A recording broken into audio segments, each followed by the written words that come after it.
தாய் தமிழ் உறவுகளுக்கு வணக்கம். இமானுவேல் சேகரன் ஐயாவுடைய பேரன் தமிழக வெற்றிக் கழகத்தில் இணைந்தார். தியாகி இமானுவேல் சேகரன் அவர்களுடைய பேரன் தமிழக வெற்றிக் கழகத்தில் இணைந்தார் என்ற தலைப்பில் இந்த காணொளியை நாம் காண்கிறோம். தமிழக வெற்றிக் கழகம் வருகிற சட்டசபை தேர்தலில் ஆட்சியை பிடிக்க களமிறங்கியுள்ளது. நடிகர் விஜய் தீவிர அரசியலில் ஈடுபடவில்லை.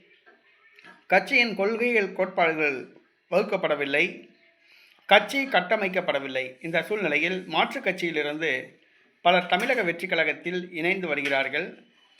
நேற்றைய தினம் பரமக்குடி பண்பாட்டுக் கழகத்தின் தேவேந்திரர் பண்பாட்டுக் கழகத்தின் தலைவரான சக்கரவர்த்தி அவர்கள், தியாகி இமானுவேல் சேகரன் ஐயாவுடைய பேரன் சக்கரவர்த்தி அவர்கள் தமிழக வெற்றிக் கழகத்தில் இணைந்தார். நடிகர் விஜயை சந்தித்து தன்னை இணைத்து கொண்டார். தீவிர அரசியலில் ஈடுபட முடிவு செய்துள்ளார். வருகிற சட்டசபை தேர்தலில் பரமக்குடி தொகுதியில் அவர் போட்டியிட தமிழக வெற்றிக் கழகம் சார்பில் போட்டியிட சீட்டு கேட்பதாக கூறப்படுகிறது. ஏற்கனவே அதிமுகவில் சதன் பிரபாகரன், ஆடிட்டர் பாலு உள்ளிட்டோர் பலர் சீட்டு கேட்டு விண்ணப்பித்துள்ளனர். திமுகவில் தற்போதைய சட்டமன்ற உறுப்பினர் விண்ணப்பித்துள்ளார். அங்கு நாம் தமிழர் கட்சி நன்றாக கால் பதித்துள்ளது. மருத்துவர் எழில் அவர்கள் போட்டியிடுகிறார். தற்பொழுது தவேகா சார்பில் சீட்டு கேட்டு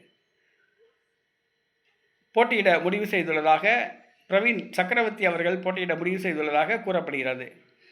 தியாகி இமானுவேல் சேகரன் ஐயாவுடைய பேரன் சக்கரவர்த்தி அவர்கள் தற்பொழுது தேவேந்திரகுல வேளாளர் பண்பாட்டுக் கழகத்தின் தலைவராக உள்ளார். அவர் தீவிர அரசியலில் ஈடுபடுகிறார். தமிழக வெற்றிக் கழகத்தில் இணைந்துள்ளார்.